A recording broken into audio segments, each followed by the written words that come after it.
Mabuhay! Today, I'm going to explain the Trip Vlogs model of tours.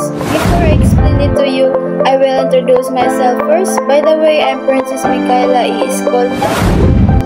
An heliocentric tourist is an adventurous traveler who seeks novel and unfamiliar experience, with interest and attention centered on other people rather than themselves. Example: backpacking through the Philippines to explore remote, less known waterfalls.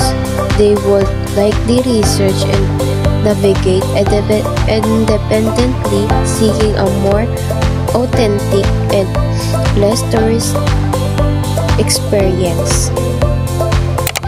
A psychocentric tourist is a typically non-adventurous and prefers familiar travel destination where they can relax and know what types of food and activity to expect.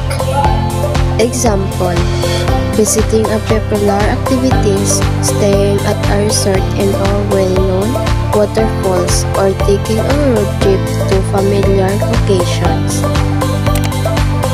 A mid-centric tourist is a traveler who falls between categories of psychocentric and allocentric tourists, exhibiting a balance between seeking familiar comforts and new experience. Example: visiting Mount Kitanglad Range Natural Park in Bukidnon, Philippines. This park is known for its diverse flora and fauna and offers the various levels of trekking and guide tours.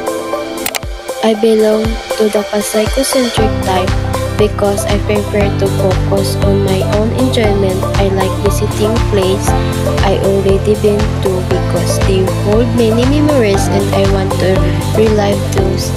For example, there's a resort that my friends and family and I always go to, so I prefer to visit places that are familiar to me.